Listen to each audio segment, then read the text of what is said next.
Yeah, I won't so much as run a stop sign again. I just look for mercy from the court system. I'm still hoping for a miracle in some way, shape, or form that can get me less than 7 years. While Antonucci waits for his miracle, one thing he can count on is a letter, or more specifically, a postcard from his girlfriend. Well, basically in Maricopa County, we're not allowed to get any sort of letters, so it has to be postcard. And most of my family types on it. My girlfriend does the smallest type, though, and basically that's 3-point font to Times New Roman. This right here, I think, is 8 or 9 pages of regular 12-point font. How do you even read that? With eyes. No, I can actually read this just fine from right here. So it's... read me a sentence out of it. Hey dear, so I've been all sad for the past few days because I didn't get any mail. Well, today I did. I got one letter from Thanksgiving that Mom forwarded, and I got 3 other letters and 1 postcard. One of the letters from 12/6/7 is still down at the post office because I didn't check my mail early enough. That was one line. That was one line. So not everyone at Maricopa is as lucky in love as Antonucci. Joe. What do you think, Phil? Are you very impressed? Yeah, I'm very impressed. You should have given him 3 pretzels. Yeah. While Boo's girlfriend will soon receive an expression of love from him, John Antonucci has been on the receiving end of some very different sentiments. He's just returned from a pre-sentencing hearing in court, and the judge, who will render the final sentence in a few days, has just read several letters written by Antonucci's victims. They include employees of his former company, whose office building he helped burn down, and the relatives of his best friend and co-worker. They describe me as a manipulative, lying person who will do anything to get my way.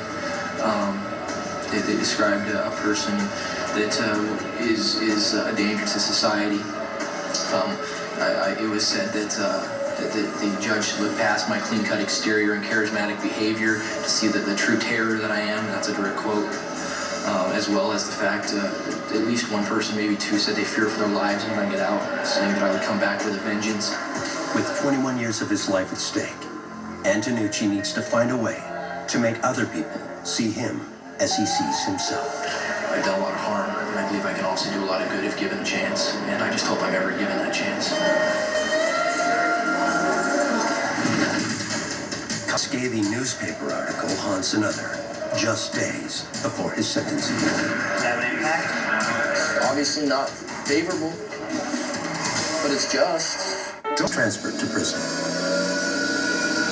John Antonucci is still awaiting sentencing, but now a local newspaper has just printed a scathing article about him. Is that article fair? with the amount of damage that I've caused,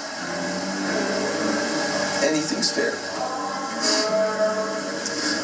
The article states that Antonucci was a very popular and charismatic karate instructor, but also a liar and a thief, who eventually participated in the torching of his employer's office building. I went from what they called their best instructor to an enemy that now they think is going to come back for retaliation. I don't want to be the enemy. I want to be the best instructor. What happens after this article? Does that have an impact? Obviously not favorable, but it's just. The judge is probably going to read it. He's going to see my tangled web of lies.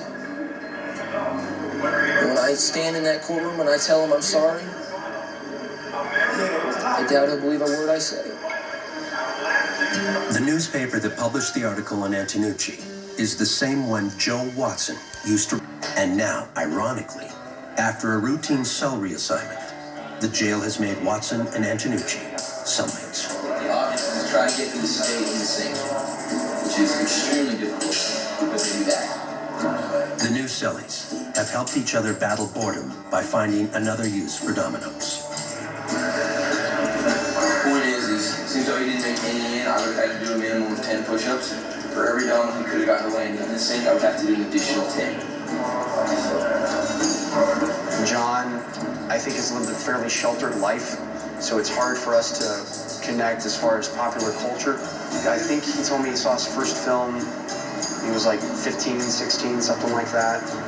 You know, I've asked him if he's seen this movie, that movie. He's never even heard of most of the movies I want to talk to him about. We finally found a connection last night.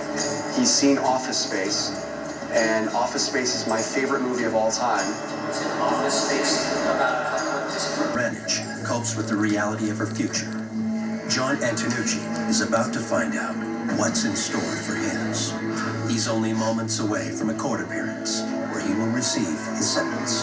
The one bright spot for Antonucci is that he's joined by two friends who he hasn't seen in 9 months. Jeffrey Otto and Monisa Murillo worked with Antonucci as fellow karate instructors at Young Champions. They've also been charged in connection with the fire that burned down the company's office and resulted in the death of a fourth instructor, the man who started the fire, Josh Robinson. While prosecutors say Antonucci was the ringleader, his co-defendants still respect him. The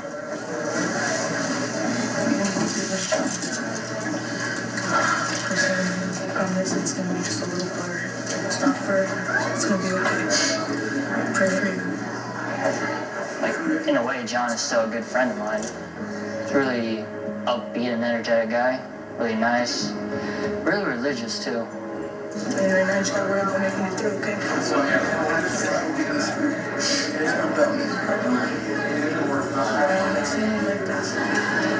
He's a good guy. He's very driven. You know, he likes to achieve stuff. You know, he likes to go out there and make a difference. I just really do hope that they see that when it comes sentencing.